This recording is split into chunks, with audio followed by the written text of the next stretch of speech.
Las breves de la información, el día de hoy, bueno, desde el día de ayer se empieza a hablar que sí, los senadores aprueban que los militares vayan a Panamá a recuperar restos de un opositor de Porfirio Díaz. Obviamente, el Senado lo avala y sale la oposición en el aspecto de que esto es una locura, ¿no? Es algo interesante, como estos personajes siempre han estado en contra de que los mexicanos tengamos algo que recordar, algo de justicia. Por ejemplo, en aquel momento, Vicente Fox había quitado pues las materias de ética y de civismo y tardaron 17 años, ¿eh? Porque eso es lo interesante, la oposición, entre menos información, menos educación pueda dar, es mejor.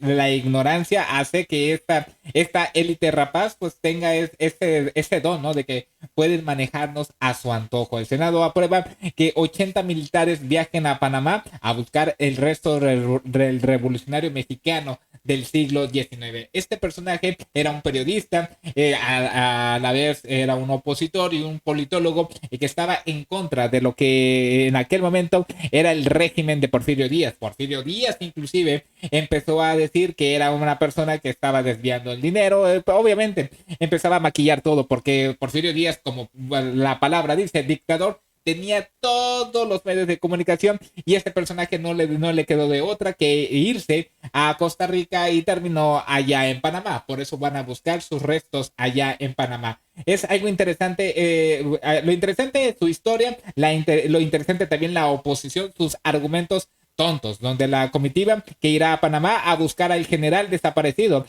hace más de un siglo estaría integrado por 20 elementos de la Secretaría de la Defensa que participarán en los trabajos de excavación arqueológica y 60 militares de la Armada de México para labores sociales y de interacción comunitaria. ¿Por qué? Porque tienen que interactuar. Más o menos cuál fue el proceso, porque cuando sale de México, es más, dentro de México no se tienen muchos datos y fuera de México va a ser peor. Necesitas hacer la cronología, cómo llegó este personaje, pues donde estén los cuerpos, está cómo llegó ahí, qué es lo que hizo, porque es algo interesante que hay escasa información.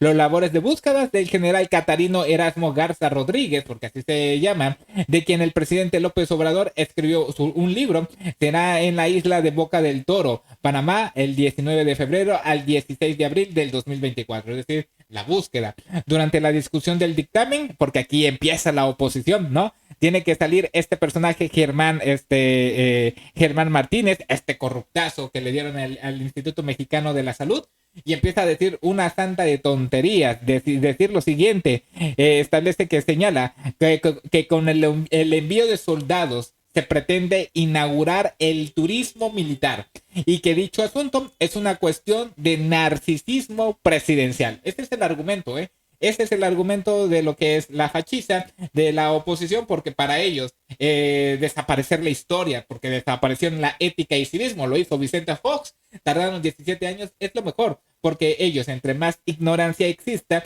pues es mejor, ¿no? ¿Sabes qué? Hay que gastarnos el dinero en viajes, porque lo que está haciendo Xochitl Galvez, que es el gran auge, ¿no? Lo que tanto esperábamos nosotros, no te sé el sarcasmo, es irse al extranjero, hacer negocios en el extranjero, allá donde están las élites, es lo que a nosotros nos interesa, es lo que dice la REA. También establece bueno, ahorita vamos a otros comentarios porque es algo interesante que estos personajes, por ejemplo, Kenia López del PAN cuestionó el envío de los militares a Panamá, mientras las madres buscadoras en México están haciendo rastreos con sus propias manos y con sus propios recursos, ¿sí?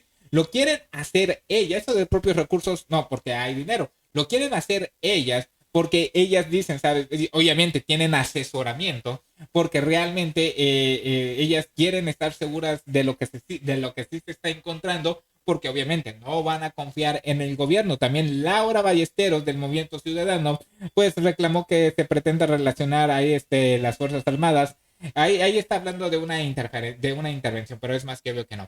Pero bueno, ¿qué es lo que establecen sobre este personaje? De acuerdo con el historiador Leonidas Arango, establece que Catalino Erasmo Garza Rodríguez fue un periodista revolucionario y héroe popular mexicano, que nació el 24 de noviembre de 1859 en Matamoros, Tamaulipas. A él, pues como todo el aparato todo el aparato de prensa lo tenía pues Porfirio Díaz, se le empezó en 1881. Garza acusó al gobierno mexicano por corrupción, nepotismo, traición a Porfirio Díaz a realizar maniobras para seguir en el poder. Obviamente controlaban todo y esto no lo iban a decir, ¿no? De que tenía actos de corrupción, nada por el estilo. Y bueno, el general luchó contra el ejército mexicano, imagínate, contra el ejército mexicano, al grado de que se ofrecieron $30,000 por su cabeza. Garza eventualmente se vio obligado a salir del país, lo que provocó que se uniera a radicales colombianos exiliados en Costa Rica. Ya al final, pues llegó a Panamá, ahí donde ellos establecen cómo llegaste a Panamá, qué hiciste allá en Panamá. Pero es interesante, ¿no? Que este periodista, que también era un revolucionario, establecía que obviamente nadie lo iba a dar a conocer, que existía corrupción, nepotismo y traición a Porfirio Díaz, en el aspecto de que todo eso fue callado. Es algo interesante lo que está pasando, y más en estos tiempos que volvemos a repetir la historia. Intentamos ocultar o eliminar las materias, por ejemplo, en materia de ética y civismos. Obviamente la historia la quieren alterar, la quieren alterar en el aspecto de que ellos ser bien vistos. Es algo interesante. Este personaje, Porfirio Díaz, que viene de Oaxaca, imagínate una persona de Oaxaca y todo el desastre que hizo. Y ojo, no estoy diciendo que las personas así sean, sino una persona de aquí, también tenemos a Maximiliano de Hamburgo, un personaje que vino del extranjero, tampoco hizo bien las cosas, pero es algo interesante que todavía quieran reivindicar a lo que es pues la historia de la Revolución Mexicana, porque para ellos sería mejor desaparecerla. Las breves de la información.